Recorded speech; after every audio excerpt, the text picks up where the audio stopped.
waay guy jatu yaram soo ko jaga waay ay waay nee leen guy ge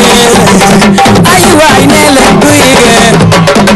waaw waaw nee leen guy ge. kañ nga fi ñëw. man def naa fi ñetti at. yow def nga fi ñetti at. waaw donc avant école de lutte bi ñu koy créé quoi. waaw avant ñu koy créé def non non biñ ko lépp ñetti at rek man ñetti at laa bëri waaw ñetti at laa bëri. léegi lan moo tax mbër yu bëri du ñu bëgg jël sa avance. gars yi ñoo ko xam ku yoonu Bébé Saloum bàyyiwu fi kenn ñoo ko xam waaw ñoo ko xam. benn affaire chaque jour dama koy dégg bëggoon naa nga leeralal ma ko. ñu ne da nga mës a yor scooter romb buntu kër Ama waa Gala Ama am nuñ defee. waaw loolu nag moo taxoon ma ni maag sama diggante Ama daa war a leer xam nga loo xam ne moom boo ci tontu da ngay tontu ci loo xam wala nga tontu ci loo bëgg loolu tontu ci lu am sens xam nga du am sens rumeur baa ngi daw parce que man dem na stade di bëre ji supporter Ama tous sama vélo do su ma rombee di bëre sax Ama bëru dañ naan Ama lañ wax su amee ñu ni guy gi lañ wax kenn ko ne mais dama bëgg su ma diggante ak moom leer rek ki la mère ki gañ dañuy xam ki mën. instant yan mbër nga bàyyi ci arène bi yoo xamante ne bëggoo bëre ak ñoom. waa Géejawaay ak waa Géejawaay waxee la dégg-dégg la laaj waa Géejawaay ak waa Géejawaay waaw.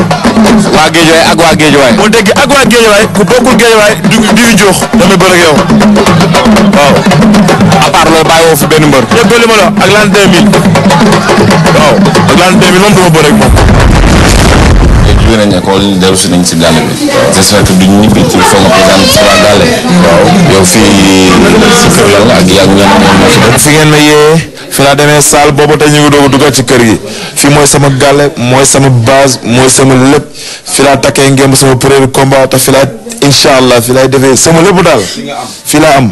fii sama kër yaay la quoi parce que bi mu duggee Dakar ba tey dafa am benn jigéen bi ma yàlla boolelu quoi mu nekk ci ay loxoom Maodo Sarr kii Maodo Sarr mi ngi dëgg ci tali bi nit ñi mooy sama quoi maman guy gi. bisimilah salaamaaleykum xam nga suba la mais boobu yéen a ngi nelaw boobu ñu ngi dugg ci àll bi entraînement yeeg yëpp dafa métti quoi vraiment dafa métti mais nag sant yàlla rek kii sama rakk la mooy defar kër gi su ma takkalee gala gi su ma ko sottee ndeseek moo koy raxas kii. mooy certifié guy gi lépp lu guy gi takk lu guy gi sangoo lu guy gi naan man xaw ma fu mu jigéen moom ma koy jox xaw ma lu mu doon. léegi yow kii ngay gis mooy guy gi numéro 2 kii mooy sama premier turandoo am naa moom fu ne kii jaral na ma lu ne nag. kon donc yow ñii mooy Mbacke Touba ñii ñoo war a xam ci yow loo xam kenn xamu ko. waaw léegi nag dafa am benn question boo xamante ne. sànq léegi dañ ma koy ñaan foo ma may leen te da nga koy tontu en direct. walla ma ne guy gi lan moo tax moom mu dëgër bopp quoi moom mu nekk mbër mu dëgër bopp. dëgër bopp moom xam na ko loolu man bi ma sama yaay baal ma ci kàddu gi bi ma sama yaay ëmbee daa dëgër bopp sama yaay doom yëpp maa ci gën a lëjal sama yaay bi ma fu ma ëmbee dama ko doon wan foofu dafa gasu woon parce que da doon kii foofu quoi ba foofu gasu léegi mu jujju sama bëri def nii képp ko ñu dem hôpital ñu def ko nii képpali ko def ko ay képp ma soxoroon nekk benn genre gaynde yooyu màgg tamit ës moom xam na ci dara quoi moom moo ma yar sama grand frère la moo ma yar ës kon dëgër bopp gi judduwaale la quoi mais nag du ma tooñ du ma jël ay jàmbur du sama yoon ne ko du ma ci dugg ku dugg sama dama tooñ mais dëgër bopp gi moom naturellement si man la quoi mais liggéey rek laa xam. kii nga gis mun naa ni man doomam bi ma àndal nii moo nekk nii Malick kii lu ma def kii ci man sax lay fanaan des fois ku gis guy gi gis nga Malick sama lépp moo ko yor lu ma sangoo dama ko ci sang. xam nga ni Ndakaaru neex na waaw lan bilaay nit na Ndakaaru xam nga ni Ndakaaru neex na waaw waaw Ndakaaru neex lii bilaay nit na Ndakaaru xam nga ni Ndakaaru neex yow desaan na de. des nañ ko mën yaay dem man dama def vraiment sonn non loolu day yomb mbër mu jóge ci combat quoi ngélum dañuy rey li ñuy war a doon waxoon ñu tàggatoo ñu ñibbi quoi. waaw mu sonn nga quoi dàq nga ñu ñibbi. waaw na ngeen ñibbi waaw yéen waa RDV moom wax dëgg yàlla kontaan nañ ci yéen daal yàlla na yàlla fay kontaan nañ ci yéen bu baax vraiment kontaan nañ ci yéen parce que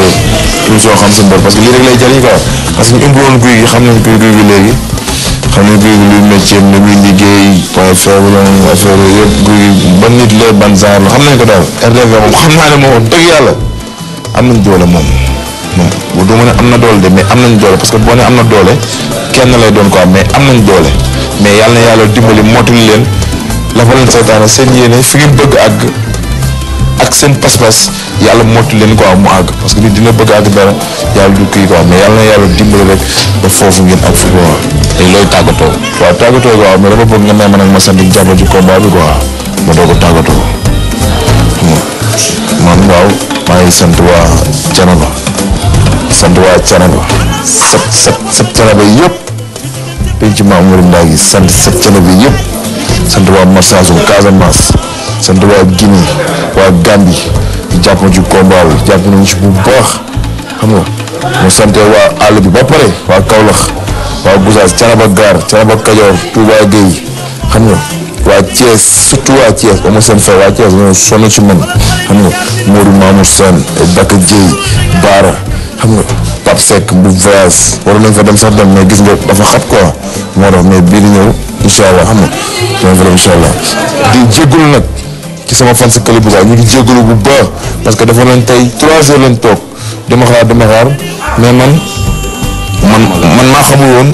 lan mooy programme xam sa mbër mais am na tey li ma def ñoom bu ñu ko gisoon sama fan si kële bi billaahi dinañ ma yërëm fi loolu mooy loolu quoi mais maa ngi leen di jégalu tardement bi du sama coobare quoi. président Pambay ba ci présidente bi Yacine ñëpp maa ngi leen di jégalu bu loolu weesoo maa ngi dugg école Mor Faram di commencé ci góoti ba ci Mor Faram mais faamu lim quoi suñu papa Mor Faram ku sonn ci man la quoi xam nga du combat bi desee 2 jours xool na ma bëri yoo xam ne ma xam ne kii dafa tiit waaw ma xam ne kii dafa tiit parce que toog fee bi ak ñëwaat même ngay kii est-ce que mën naa bëre ak yooyu cofee rek moo koy def ci nit ak bëgg-bëgg ñëpp laa sant Cheikh Modou Gueye moom ñu ngi koy beral sant mais Nas moom dama koy beral santam man du ma sant sax dama koy ñaanal quoi parce que Nas xam nga rek am na lu mu def ci man quoi am na lu mu def ci man lu bëri man am na lu mu def ci man lu bëri te maa ngi ñaan yàlla rek loolu la yàlla ko yàlla kii quoi parce que xam nga rek am na loo xam ne sax xam nga yàlla motali quoi xam nga ji ma loo xam ne moom xaw ma fan laa koy fayee xam nga ji ma loo xam ne billaay xaw ma fan laa koy fayee mais yàlla miy motal rek yàlla na yàlla dimbali rek mosul ñu seytaane ba sama yéene àgg si moom xam nga yaa moom ama fayam dana war a saar sama mère Gounass sama maa ko doon dem RFM mais naa ko 2012 ñun ñoo koy fal 2012 ñun mbëri ñoo koy fal parce que lu mu def ci ñun la ñun dañoo am fulla génn fulla ko xam ne ku ñu defulul dara duñ lay xam dara man 4-4 lañ ma may Evo 4-4 boobu noonu man lañ ko may mère bi dégg nga marque bi 4-4 Evo boobu noonu Evo man lañ ko may man maa ko moom Evo seere yàlla Evo man maa moom 4-4 bi Evo la tudd 4-4 su ma dem fenn ma ñëw nga abal ma ko déggoo boo bëggee sax ma jox la ko yaa moom mooy loolu léegi nag RDV laay mujjee RDV moom buñ jaaw ñëwaat ci man moom waaw man li ma def xam naa ko mais nag non télé bu qualifié la sa télé vide télé bu qualifié la man xam naa loolu. man si club guy gi ñoom ñoo ko décoré quoi jox ma ko mën naa ko jox guy gi quoi dañ ko dugal na ko bu daanee Bébé Saloum rek léegi Bébé Saloum ñu ko tuddoon mais léegi RDV léegi lañ ko tuddee léegi bu ngeen gisee guy gi mu sol yére bii rek waaw yéen waa RDV bu ngeen daje